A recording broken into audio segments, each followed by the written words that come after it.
All right, we're live. Good morning, everybody. Happy Monday. Good morning, everyone. It is a beautiful week here in Atlanta. Cold, but beautiful. Yeah, it's 22 degrees here, but it's sunshiny. Same here. I mean, you can see the wait, which way? Uh, I can't. oh, yeah, that was the right way. You got to move a little bit over a touch. Hold on, let me get this logo out of your face too. Give me a second here. Apparently, they updated the software, and Dude, that's a right. It used to big. be this tasteful little thing, and they must have That's done a an update. And that's a huge logo. there Like we go. my That's head better. is gone, dude. What's up? What are you trying to say here? You're the face of Skillz. As the headquarters school, you really are the face of Skillz. Wow. I'm not sure what to say. Thank you, I guess. But yeah, you're hiding my face. Just a little. Just a little. I should Look, hold. it was beard envy. I was trying to cover up yours so I could show off my beginnings here. Gavin just got home. Well, I hope he had safe Wait a travels. minute, Jet lag. Psh. Gavin, man, you're supposed to be sleeping. I know we didn't do any of that while we were down there, man. We did like 3 hours of sleep a night. Gavin is, I think, if I'm not mistaken, I think they're 6 or 7 hours from us. Yeah, Cool. yeah. So we did a lot of MegaCon style networking while we were down there. Oh, I'm so Oh jealous. man. Oh man. By the way, guys, our main focus with this year has shifted to getting ready for MegaCon. John, and I were just talking about our presentations and everything. So make sure you're getting your tickets, booking your hotels, booking your travel, and really consolidating things now before life just kind of gets in the way. Yeah. Listen, guys, I made a post a few weeks ago regarding overthinking things. If you are overthinking MegaCon in any way, you are not doing yourself any justice, period. We get a lot of questions about Skillz, and we get a lot of questions on how to use Skillz and implement Skillz. This is the place to be. I've brought every one of my lead instructors, and I'm bringing more instructors this time around. Like, mind blowing, mind blowing. Yep. 6 hours sleep in 4 days. I think that's about right. And you partied hard, Gavin, didn't you? No, Partied. networked. We networked. Oh, I am so sorry. I'm so sorry. I don't want to. Shoo. I'll be Look, if quiet. you guys have never been to MegaCon, you don't know about the networking. Um, there's a reason that we have it down on the beach. There's a lot of Yes. fun that's had. There is a lot So, of BYOBs and BYODs and all that good stuff. I'm going to pop this back up real quick. Marketing is getting out of control. Is that a good thing or a bad thing? And if it's a bad thing, let us know so we can help you out with that. Yeah. So we have a topic for today, but we can certainly work stuff in if you need help with something. Yep, networked. There we go. Got it. Network. Hey, I'm networking right now. Yeah. Yep. Your liver's probably doing better than mine. Anyway, let's get into today's topic before we start getting in trouble here. So I had an interesting email conversation with a Skillz member school, and a lot of what John and I do with schools as they come on is we kind of lead them through the process. We give them, there's a ton of content on the Skillz member site for instructor development and background on the science and psychology. Oh, reference to the giant logo. Yeah, that's all right. I get it. I'm a little slow today. So we do a lot of that coaching just as part of the Skillz membership. We have additional coaching, but just the general Skillz membership, you come in and it's our job to kind of help you understand it. And a lot of time what happens is one of the sticking points becomes that transition from technique-based training to skill-based training. And we've spoken a little bit about it before. And then the other aspect is taking it from here's my curriculum that I would like to convey. How do I water it down for kids? And reverse engineering that to here's the kids I want to teach. How do I develop curriculum for them? So maybe it's semantic, but it becomes a huge shift in the way we do things. And, industry wide, I think it's one of the struggles that our industry has when we start saying, I want to teach kids. We don't have that background in how to actually do that. And that is one of this, that is the strength of Skillz. It was designed. Yep. I mean, to feed off of the last statement that you just made, a lot of us don't have the skills to work with kids. We don't have a degree to work with kids. What we have a degree in is the black belt and the concept and the techniques. It is being able to convey the message to the kids. Okay. And I don't know if it was the last episode or the episode before, we were talking about, if you cannot teach the children the way we're teaching them, maybe we need to teach them the way they need to be taught. Mm-hmm. You know what I mean? And in more ways than one, I know our studio is absolutely blessed because Jennifer has a background in psychology. Okay. You guys are blessed because Heidi has a psychology background. Okay. Yeah, she's got a teaching degree. And she's got a teaching degree. So if you don't have either one of those, I made a comment this morning because there was a post that was done in License Skillz about Skillz, and I'm digging in to see what Skillz is all about. There is so much information in Skillz. If you take all that information and spend time to read it, understand it, and absorb it, you will walk away with, you know what? I'm not going to say masters because I know Melody says masters, right? But you're going to walk away at least with an associate degree in childhood development.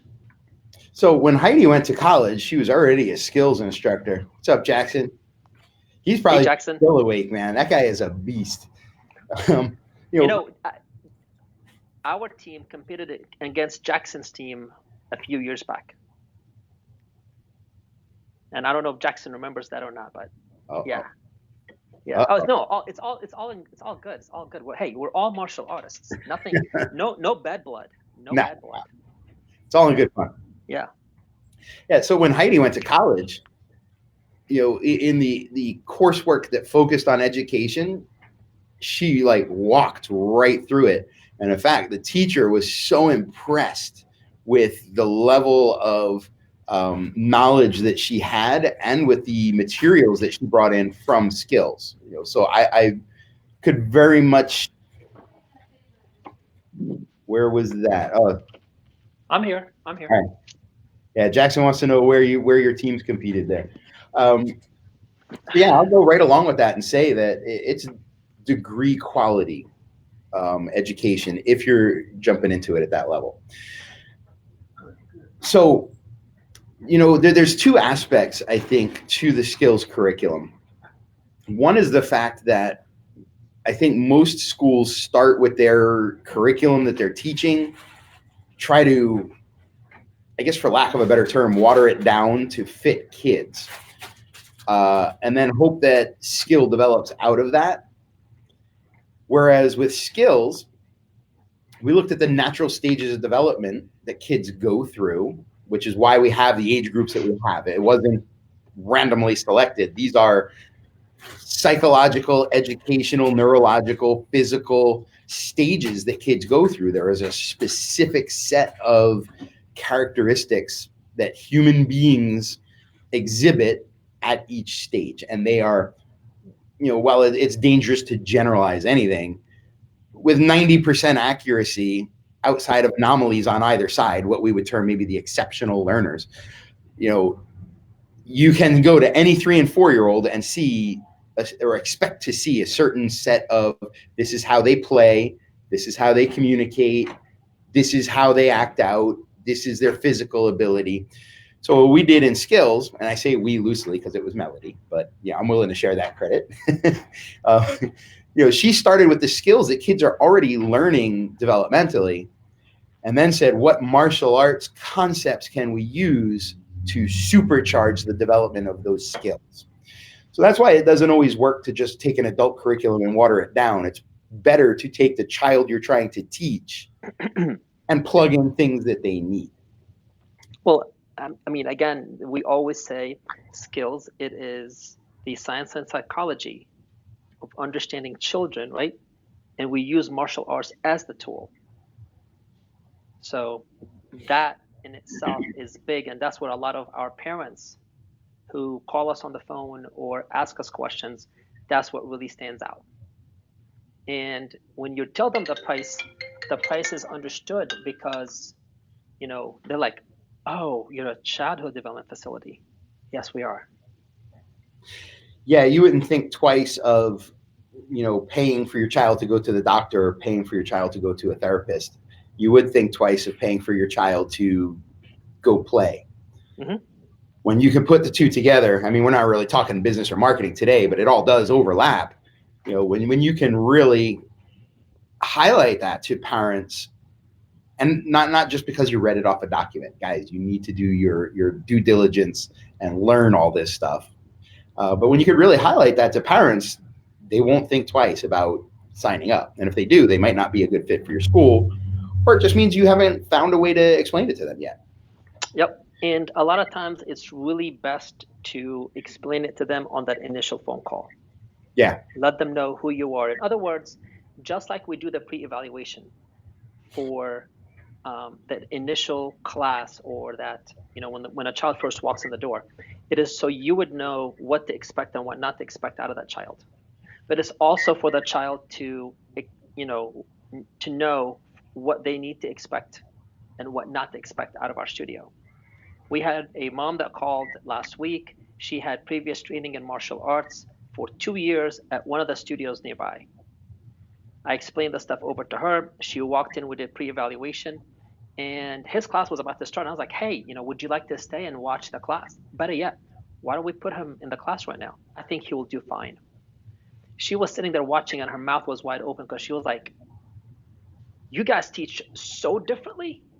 Yeah, and that's interesting because there's usually, in the martial arts community in general, there's hesitancy when going from school to school because it's going to be different and it's not what I'm used to. And oh, wait, you do play in your school? Where I came from, we worked hard, and all the other schools are McDojos and belt factories, and oh my God, my kids just had so much fun and they learned stuff. And she said one comment at the end that up until now, I just can't get it out of my head. She said, I've never seen him in class with a big, huge smile on his face.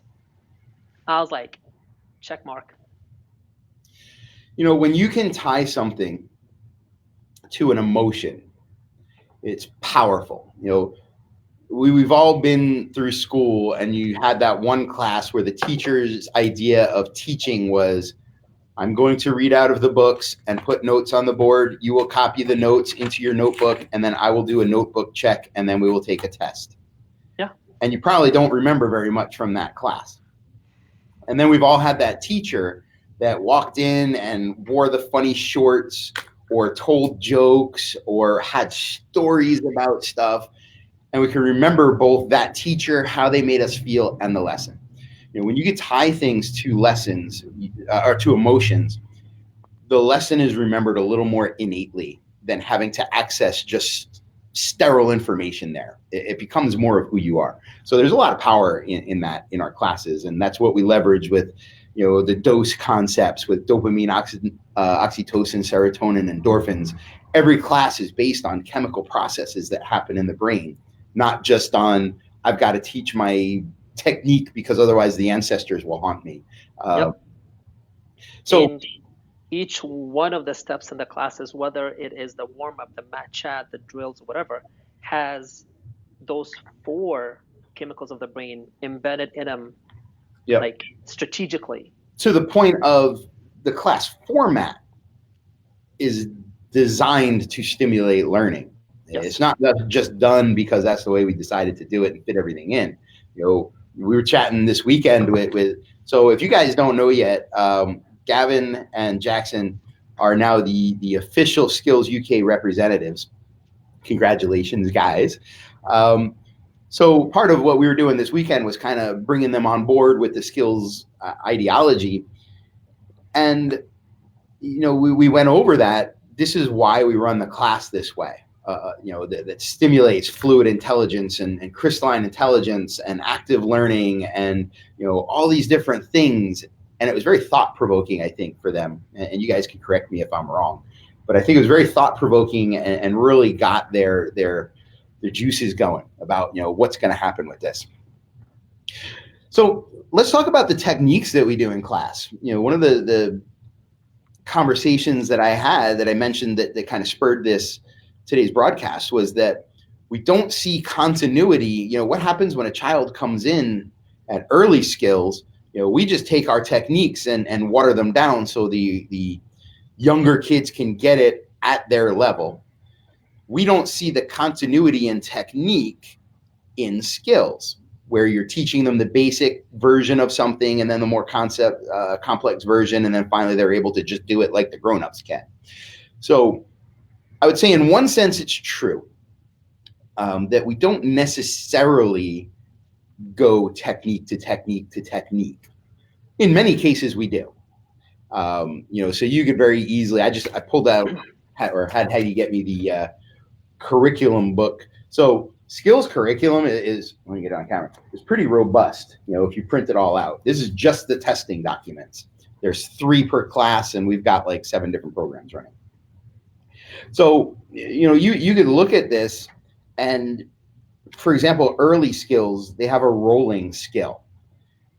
So they're learning how to roll their body, how to stay in a straight line. They move up, then they're actually doing like front roll, back roll, ukemi type stuff. Then they're doing it standing up without the aids of pads. And then you kind of move into basic skills. Oh, there's no more rolling. What happened? So in one sense, I could see that, yeah, there may not be that exact flow that you expect to see. You might have been expected to see dive rolls or being thrown and doing ukemi type stuff, and you don't have that because rolling is not the technique that we're trying to teach. We're with rolling, we're doing a lot of building confidence and courage. As you bring your face down towards the mat and fall over, little kids got these big huge heads, they're hitting their heads on the ground. So we're building that spatial awareness. We're building core strength as they're doing their log rolls and having to stay straight.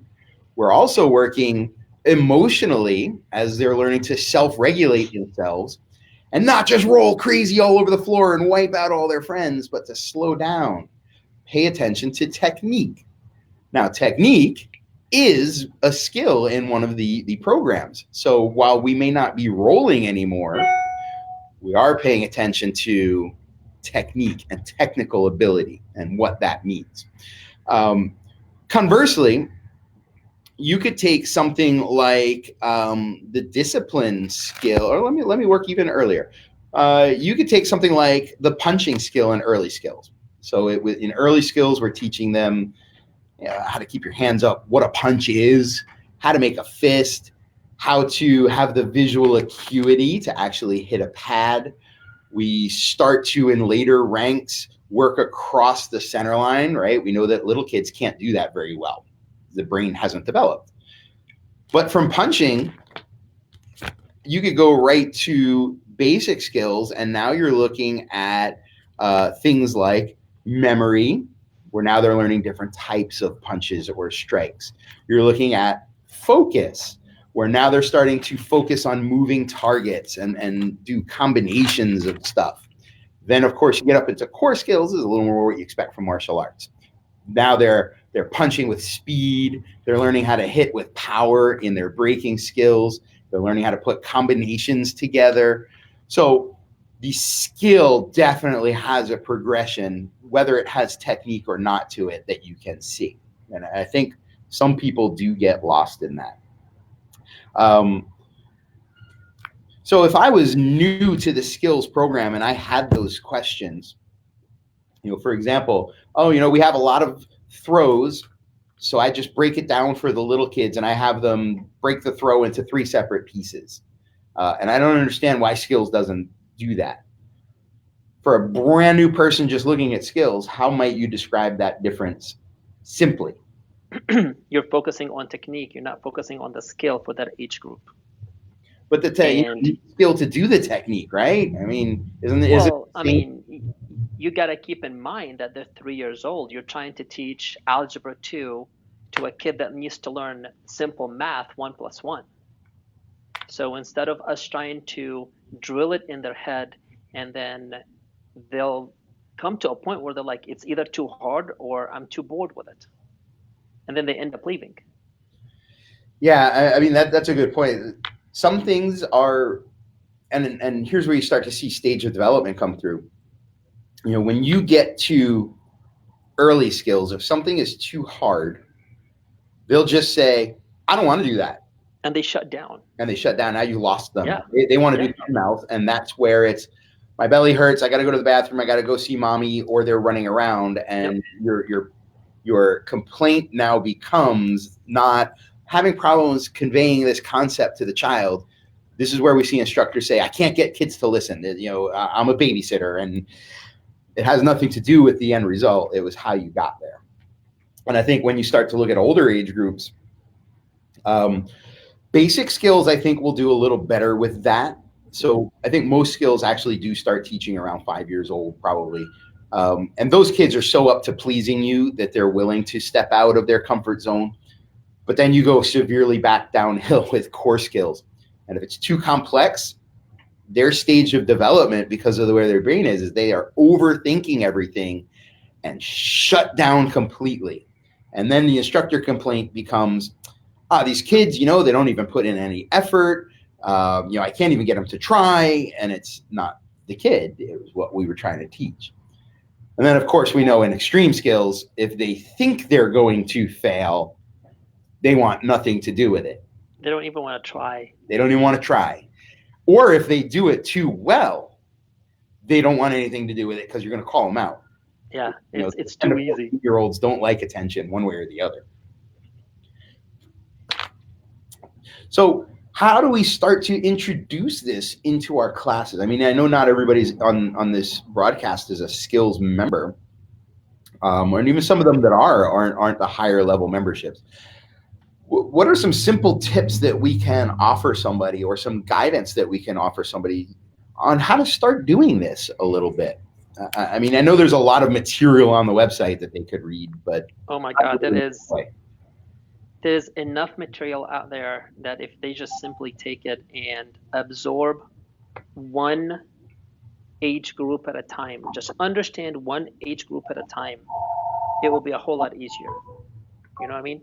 And let's walk away from the old mindset of teaching an adult martial arts or an adult concept to children the same way.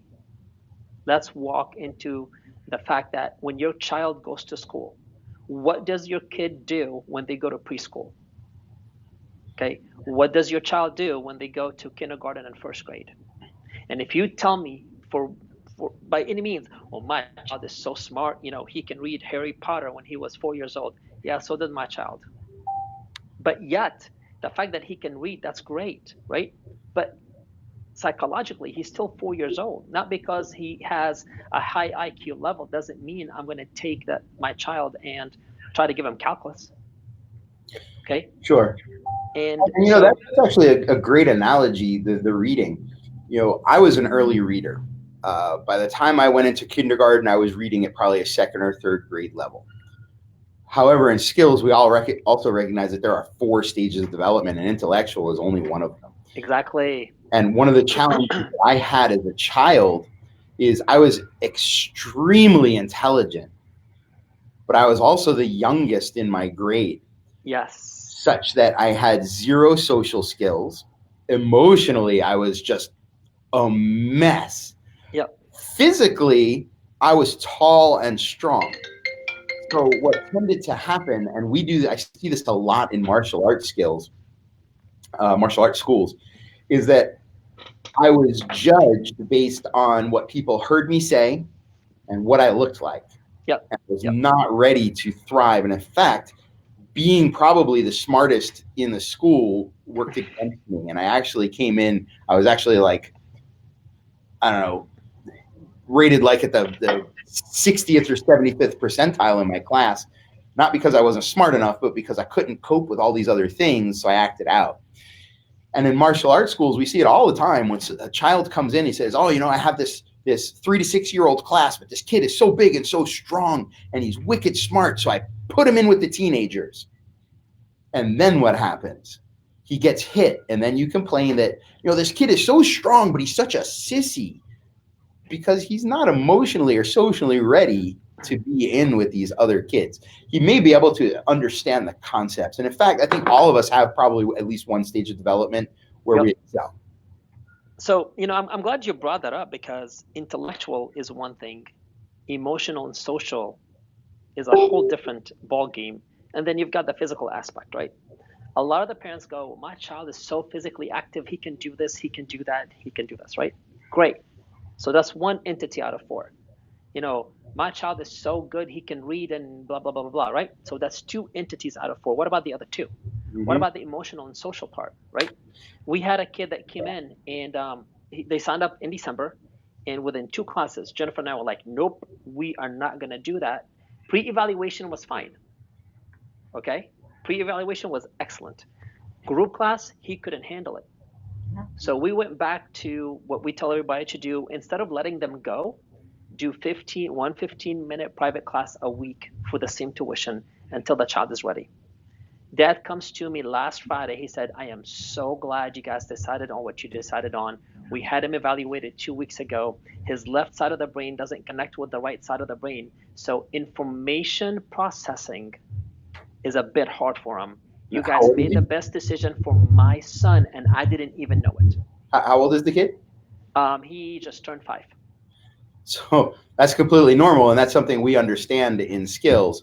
And because you were able to see that, you were able to address the child. And really, yes. If you can't call yourself a teacher if all you're doing is spewing information and never concerning yourself with whether the child or any student really is actually absorbing that information, right? Yep. And you were able to do that. Now, it's also neat that you said, broken up the pies.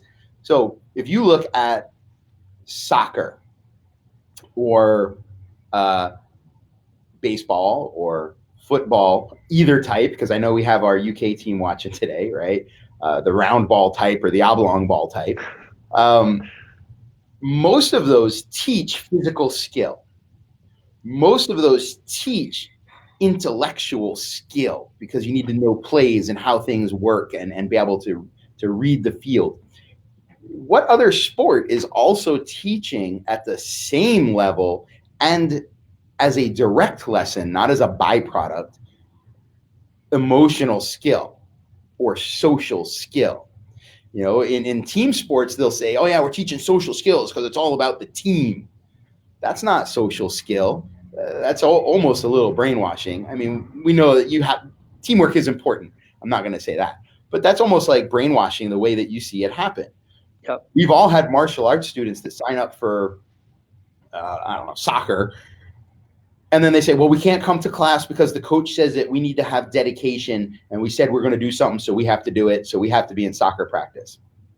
So your coach told you to have dedication and to always do what you said you were going to do. So you're not coming to class. The coaches don't really care about those things. The coaches care that you are at soccer. Now, I'm speaking very generally, so don't blame me in the comments here. I'm a soccer coach, and I get it. But we've all seen these things because soccer coaches don't care as much about the children's development so much as they do about their technical ability on the field, physical development, intellectual development. When you can start to talk to parents about how not only do we still provide that physical and intellectual development, and maybe even in parallel with your child's soccer activities, your child will become a better soccer player because of their martial arts training. But they will also gain emotional intelligence and social intelligence, which they probably won't get as much on the soccer field. You're now bringing twice as much to bear as any other possible activity that the kid might enroll in.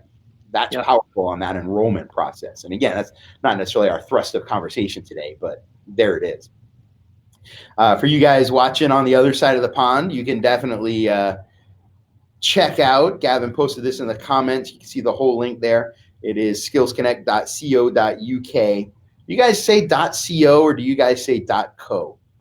I don't know. /home. Anyway, the link is there in the comments under Gavin's thing. So you could check out what's going on. So, I think one of the important parts too based on what you were saying there, is that we need to look at the needs of the student. You talked about we don't teach algebra to dot coup. Yeah. See, that doesn't help because you guys talk funny anyway, so I still don't know. That coup. But there were some times before the coffee kicked in when I had to say, like, just give me a minute because I don't understand. And we both it's funny. They probably say the same thing about me.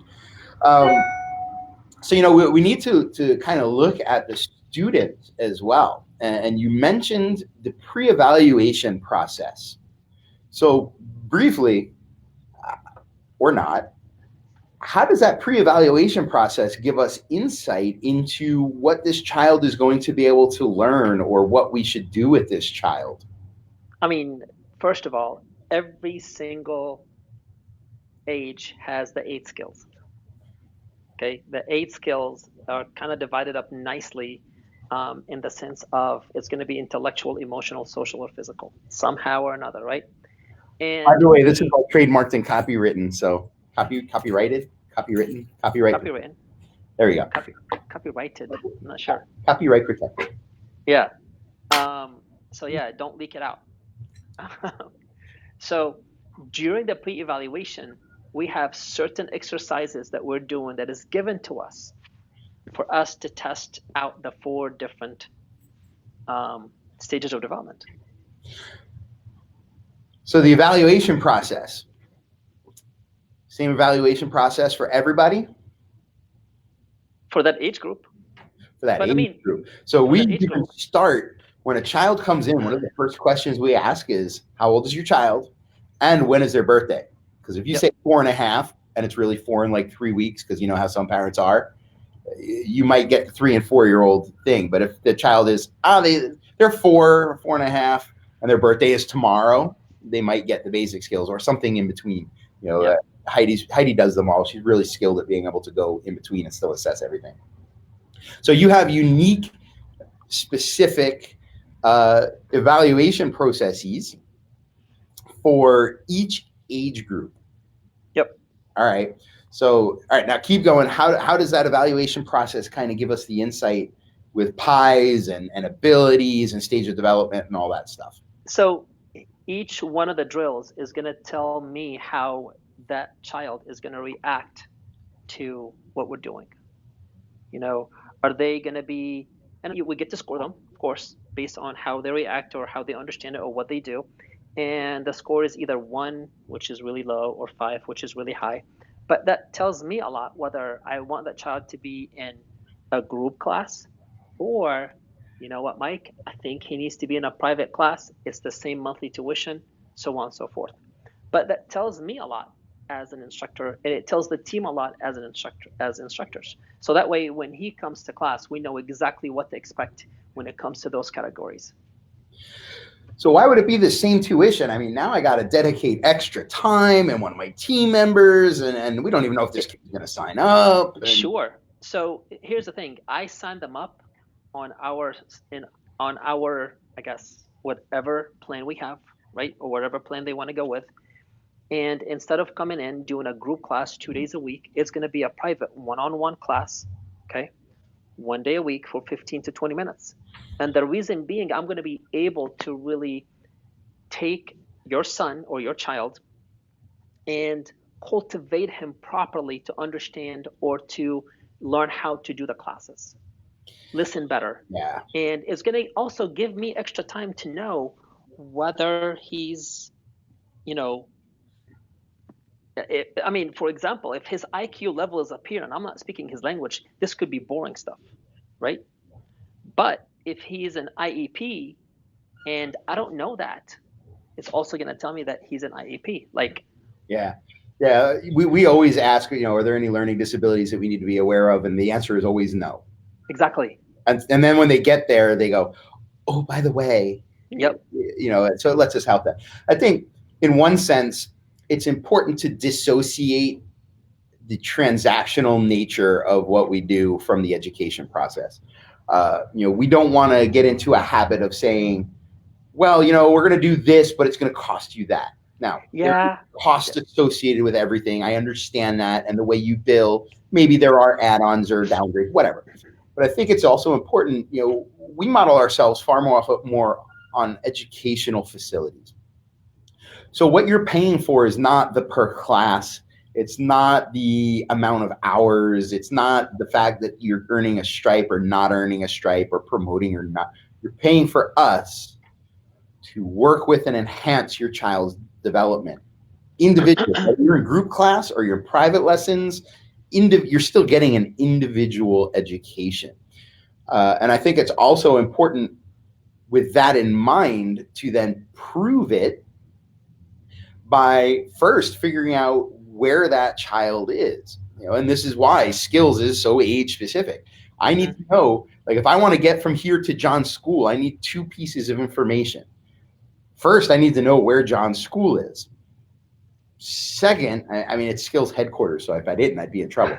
But second, I would have to know where I am, because no matter how good your map is, if you don't know where you are, you don't know which direction to go. So, that evaluation is the beginning of our figuring out where are we, and what do I have to do as well to meet this child where he is or she, to then guide them step by step. So if we do an assessment and that child, so let's say like a 5-year-old, and that child can't do a set of kicks without putting their foot down, that tells me that physically this child is not ready for me to just say, well, I'm going to teach you the tornado kick, but I'm going to water it down because you're a kid. I need to develop that child's core strength, that child's vestibular sense, that child's ability to be technically accurate in what they do so that they're not working against themselves in the balance skill. That's why we do certain things at certain ages. And I think it's really important to recognize that from the first moment of contact, we do that.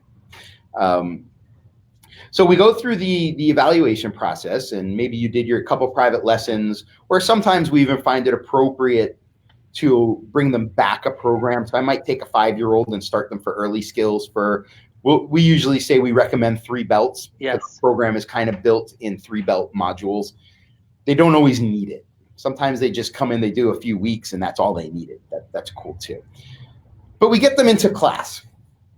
So now they're in class. How are they working on the development? I mean, obviously they're doing the curriculum and everything. How do we know whether this child is developing the way that they need to develop or not? I mean, we've got the stripe system. And with the stripe system, because we do striping every single class they come, or possibly every other class, whichever your system is. But of course, with the Skillz method, it's every single class. We're able to tell whether they're advancing or not. So with the Skillz stripes, I love playing devil's advocate with John, by the way. Putting him on the works spot. All the time. It gets the message across. And I'm asking this question because it's questions that I hear. So with the Skillz stripe, we've always just used like 3 stripes, and the first time you do it, you get 1, and then when I think that you've got it, then I'll give you another one, and then when I decide you're ready, I'll give you the 3rd one, and then you can test. How is that different from what Skillz uses? The skill stripes is based on the skill that we're working on for the day or for the week. Depends on your planner, right? So if they really mastered the, I use the word mastered according to their age, according to their stage of development. So guys, don't get all crazy because they're not 5th and 6th degree yet. When they really understood the technique and they're doing it based on the Skillz testing criteria, then I'm striping them for that. That creates intrinsic motivation that keeps them going, that keeps them wanting to come back and do better and work on it at home. So, one of the things that we do, and I think, Mike, you started that one and I kind of picked it up from you, is, in every single testing cycle, our students have 4 opportunities to earn those stripes. Okay? Yeah. If you're doing 12 weeks, no, if you're doing camps or specialty days, then they might have 5 opportunities to earn those stripes. Yeah, or more. I mean, there's more. Yep. private lessons in there, Yep. or hey, I'm just really having trouble. Can I come to an extra class? And as long as I have room, I'm not going to turn a child away. Yep. Yeah. So they have multiple, and the fact that each stripe is specific to a skill. So we have 8 skills. We have 8 colored stripes. It becomes very easy to. I don't think objectify is the right word. I think that's what you're not supposed to do with women. Objectively measure. There we go. Yep. Makes it really easy to objectively measure where this child is. Now, you do have to have a good, clear understanding of stage of development and why we're teaching each skill. There are times when, and we see instructors say this all the time, well, if they don't have it, they're not getting it. All right, we've already measured this child at a baseline, though. So if we have a baseline, the kid falls over after 2 kicks, and now he's able to do 4 kicks. But this curriculum says 5. I'm still giving that kid his stripe, because I see appropriate progress. Will I still aim to get him up to 10 on the next one? Absolutely. Yeah. And I'll get quicker as we go. Especially if it's the beginning of the cycle, right? So on week 1, if they get the stripe and they did say 5 out of the 10 kicks, sure. The next time they get 10 kicks, maybe you can put a star on top of the stripe. Maybe you can put a smiley face on top of the stripe. You can make it absolutely motivating in more ways than one for them to just work harder. So here's another thing to consider is that, first of all, with the 8 skill system, kids are just naturally, it's a bell curve, right? Kids are naturally going to have an affinity or a natural ability for 1 or 2 skill stripes where you say, all right, little Johnny, you have to do 10 kicks without putting your foot down, and he does 108. Yes. Wow, there you go. They're also going to have probably 2 skills that they need to visit 4 or 5 times before they can earn that skill stripe, because he may be able to throw 108 kicks, but he can't do 1 push-up. And then the 4 or 5 skills that kind of end up falling in the middle, those are the ones that, all right, you got them. Here's how we can make them better. Looks good. Yep. Right? So, and it's going to be different for every student. And this is why we have 4 different opportunities to give them stripes throughout every single testing cycle. So within the first window, while you're doing the stripes, you can make some really good sound decisions on whether this skill is a challenge or a strength. And look, once your kids have been with you for a few cycles, I think the other nice part about it. Oh, wow. Senior moment. Oh. Hold on. I got it. Sorry. It worked. Thank you for that. It's there. So the other nice part about it is that, because this is skill-based and not technique-based, if I go into my book, there's some things in here that I can't necessarily do. I could get myself to do them if I practice them a little bit, but you get in here and these kids are doing pop 360 kicks and at certain levels. So the idea is not, and here's one of the differences between technique and skill-based. If I look in the book and see that I'm supposed to be able to do a pop 360 hook and a swing 360 hook, and I can't, does that mean that I don't ever get to pass? What if the kid has 1 leg or no legs, right? You can't expect him to do jump spinning kicks. Kid has no legs. But am I learning the skill behind that? In that case, the skill is momentum. Am I able to learn or demonstrate that I have better momentum now, even if my technique is a little off, than when I started? And in fact, you see this, as we were discussing some of the higher black belt rankings for instructors. We all come from very different backgrounds. John's got a Taekwondo background. I got a traditional and contemporary Kung Fu background. Somebody else has a Shotokan background. This guy's doing BJJ. We got those funny guys doing Savate over in France. You can't judge us all on the ability to throw Taekwondo kicks. Yes. Can't judge us all on the ability to demonstrate Kung Fu principles. It's not fair because that's technical bit. However, we all do have something that can demonstrate momentum, right? I'm sure John could probably jump up right now and through the internet, triple kick me upside my head, right? And he knows he can. Look at the confidence right there, right? But I also know that I do really well with throws, having been, fought in Sandak competition where a third of the competition is throwing each other off of a platform. It's fun. They're both momentum-based activities. They're just very different. So when we look at the skill being momentum, we can then say John has excellent momentum because he could triple kick. Mike has excellent momentum because he can intercept and throw when that triple kick comes in. Different beasts, same activity.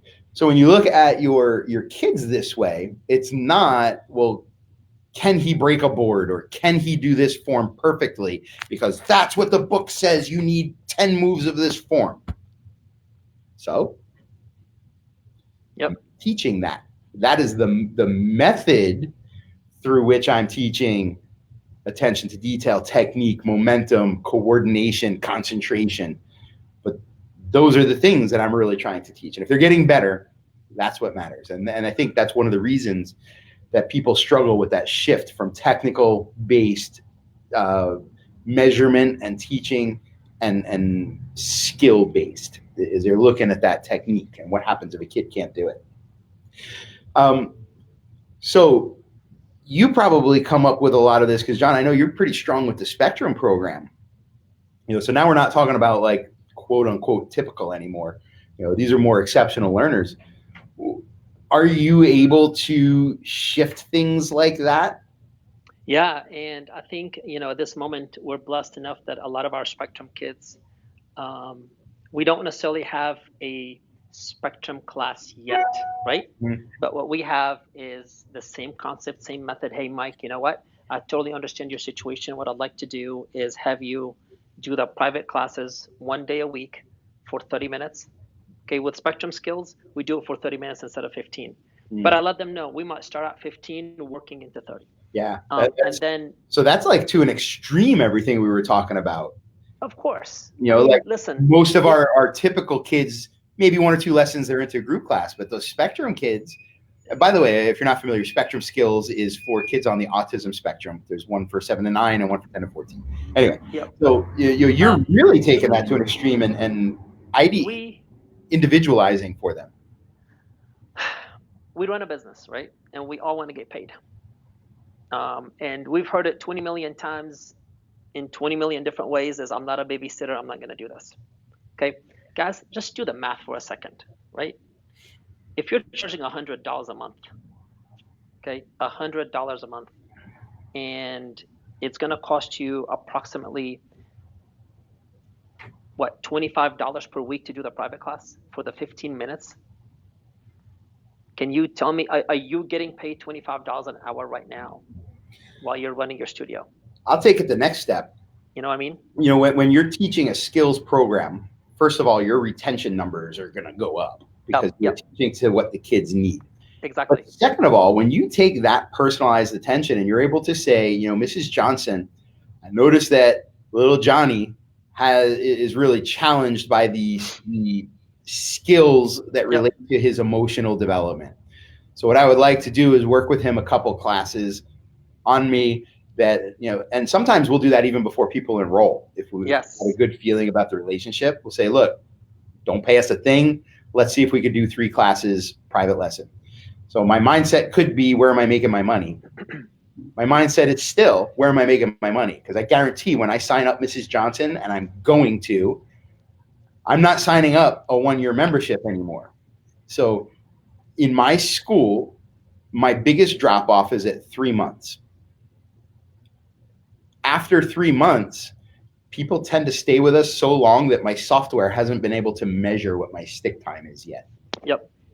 We have kids that go all the way from early skills up through extreme skills. So you're talking like 2 years per program. Yes. Less because of the way they go through it. So average it out, maybe 1.5 years per program, and they're going through. We have our first student coming up from mini skills that will be going into core skills and then extreme skills. Like, we're talking long-term relationships here. Yes, yes.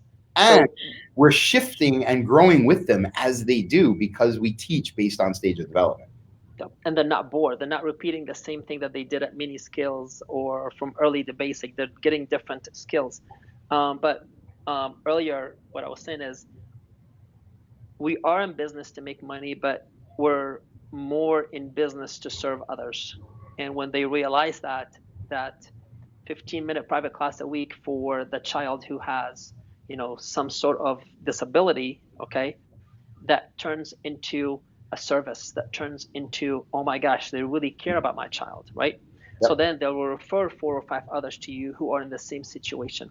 So right now, majority of those kids have, within about a 3 to a 6 months window, they're in our group class, and they do very well in the group class.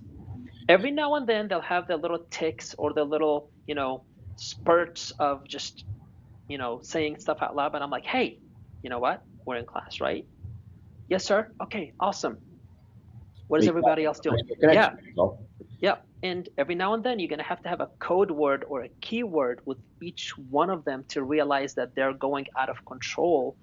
I'm saying out of control. They're going, they're losing focus. How's that sound?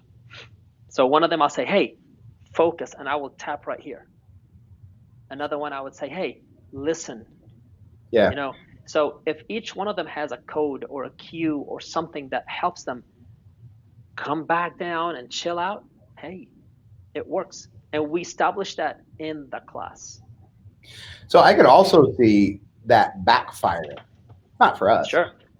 So let's say, you're watching this video and you're more of a technique-based training method where you're just taking your adult stuff, watering it down for your kids, and then saying, well, that's good enough. And you say, well, John said just do some private lessons. And you get this kid and he gets into a group class, loses control. You say, Mrs. Johnson, I've got the perfect thing. We're going to do 3 private lessons. And you get them in private lessons.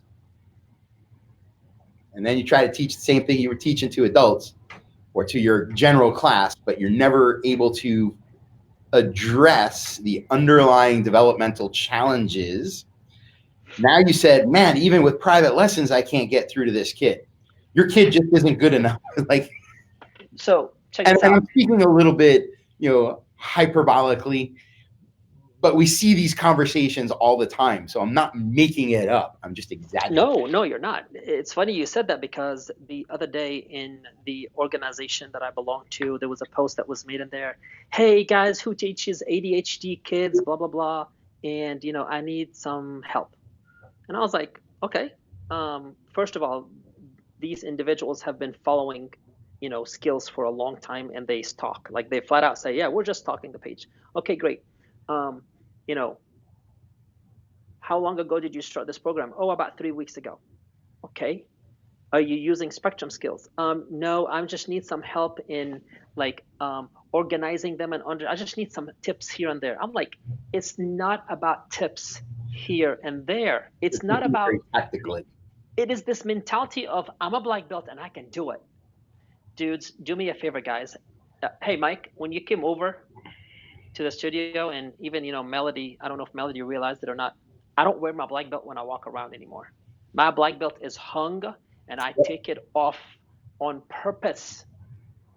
On purpose. Every individual is different. And if I can't bring myself to being a white belt when I'm talking to you because you're just walking in the door, then, walking around with that, yeah, I've been doing this for 36 years now. And I'm like, okay, baloney. So that brings, in our industry, there is still, and I don't know why, there is still this idea that black belt means teacher. Black belt just means you're a beginner student. It doesn't mean teacher at all. And the second thing is, all right, so black belt may mean you're a really good student, that you've been studying martial arts for, 10, 15 years, whatever, and you became really good at training your martial art and understanding your martial art. How long have you taken to train teaching? And I don't mean getting in front of a class and doing what your teacher did. Our understanding of the human condition changes almost hourly these days. there's so much information available out there about how the brain works, how the mind works, because those are two different things. One is structural and one is, well, we're still trying to understand that. How the body works. We know much more about physical training nowadays than we used to. Nobody's out there, except in martial arts, nobody's out there, lifting up rocks and kicking trees to reach peak levels of performance. If you go into an Olympic training facility, the best athletes in the world, they're not training the same way that they were when the Greeks invented the Olympics. They're using computer technology and medical advice and all these things. So why wouldn't I do that with my teaching as well? And find out what is the best way to teach. One of the best ways to teach is to understand what your students actually need and are going through so that you can address that. But that's really what Skillz encourages is, look, you want to teach your techniques. That's fantastic. I teach mine. You teach yours. In fact, I was lucky enough that John let me teach some of mine to his students. And we still talk about it. It was fun. Yeah. But Skillz teaches you how to teach to the people that are trying to learn. We all want to teach the lesson, but you have to remember that teaching is not just about the lesson. It's about the student and the relationship you have with them. You have to teach the student as much as you teach the lesson. And if you're teaching the student and the student doesn't get it, it's not the student. A lot of times it is the way we relay the message for them, the way they should understand it at that age. And I think that's the key for us. That's the key for us to know, okay, I said it. Okay, all right. So you're teaching a class, right? There is, say, 10 people in the class. Say 8 people got it, 2 people didn't get it. Is it me or is it the children? So if 8 people got it, that means that you are a good instructor. Is good enough? No. Normally the bell curve would have about 60 to 80% in the middle, which means the average instructor should be able to handle some of that. You're on the high end of that. You missed out the ends. You want to provide more? You go to those other 2 people and explain it to them in a way they can understand it so they're part of that class. Otherwise, the parents are going to look at you like, you're not a good instructor. I don't care what you say. Because the parents are not watching the fact that you got 8 out of 10 people to do it. The parents are watching whether you got the child to do it or not. And that's the cue. That's the key. I just saw in the Century group last night. What do you do when parents come to you and say they don't see that their child is progressing after being at the same belt for 6 months? Ooh. You give them their money back and say, sorry, I'm not the right fit for your child, is what you do. Because obviously, as soon as you start blaming it on the parents or blaming it on the child, which is, of course, what everybody jumped into doing, Hey, we did that in the past. Oh, me too. Well, is your child practicing at home? Are you doing this with your child? Are you doing that with your child? And by golly, it never worked. Yep. It never worked. Because, well, the parents need to crack down discipline. No, you need to be a better teacher. Yeah. Especially with kids. It's not like it's an adult messing up their life a little bit and you can pull them aside and say, listen, knucklehead, these are kids. You have to address them on their level. The thing is, do we provide enough intrinsic, extrinsic motivation for them to be practicing at home and then for them to come and see you practicing it with them as well? Yeah. Let's be completely fair. You could just not be the right instructor for that child. That's true. There's that too. So, we're coming up on time. Let's recap real quick. So moving to a skill-based curriculum, there's not always a linearity of technique from you started off with this part of the technique, then that part of the technique, then that part of the technique. What there is continuity of skill development. And what we'll see is that as you master these basic skills, they come in a pyramid shape. They kind of allow you to move to the next highest version of that skill. So you're going from learning how to kick to learning how to have good balance, to learning how to have good technique, to learning how to apply that in movement-based stuff. It may not always present the same way on the outside, but the skill progression is always there. Second of all, we have to make sure that we are starting our baseline assessments and our understanding of a student's needs from the very moment we meet them. In our case, as a skills school, that's with the pre-evaluation process and the steps that we take. And we've kind of spoken about that in the past. We could do another thing on that too. The steps that you have to take to lead them into being able to do things. When we do view technical ability, we have to do it through the lens of development, understanding that just because it says on the paper they need X, as long as they're developing, we're okay with that. And that we need objective measurements of their skill beyond just what does their technique look like. We need to be able to measure them from the pre-evaluation, through the stripe testing process, through the belt scoring process, and in our relationships that we have with them. And we also need to make sure that we are conveying this all in our marketing, in our conversations with the parents, in our pricing structures, in our interactions with those students from every step of the way to get them enrolled and to keep them with us, not for a 1-year contract or a 6-week program, but for a lifetime. Did I miss anything there? Oh, and John is coming. Hold on, let me put that up while we're saying goodbye here. Boom. There we go. So that's on the bottom there. Yeah, you'll get all this and more in MegaCon. And guys, if you're new to the skills program, you still don't understand, let us know. And so here's the other thing. We need to also know how you learn best as instructors. Very often we'll email or we'll FaceTime or whatever. If you need a different way to learn it, let us know.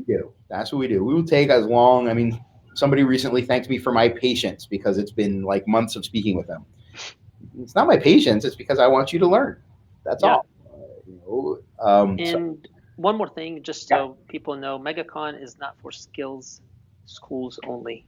MegaCon is for any martial arts school, school owner, students, storm team. It's for anybody who wants to learn and understand how to work with children and how to have a top-notch skill school. Yeah, and for our UK friends that are watching today or watching on the replay, because I know it's probably like prime time for you guys over there, we do have a bunch of schools that regularly come over from UK. So yes, if you want to talk to some of those guys about is it worth it, let me know, and I don't want to just blast them out in public without permission. Put them on the spot. Yeah, but I'll definitely hook you up with some local people for you.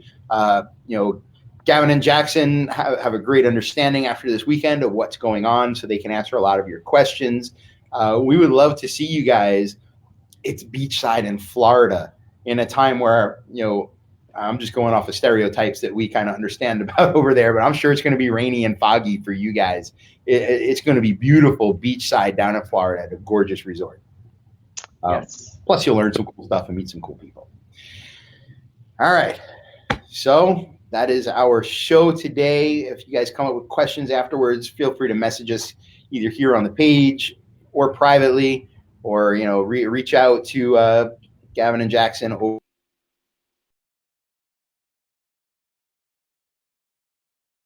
Just hit the wrong button. He's coming back. I'm here. You're here. Yeah. Reach out to those guys over on the UK side. And okay. Well, guys, he logged out. Peace out, everybody. Have a happy Monday and go crush your week. All right. Go get it, everybody. Bye.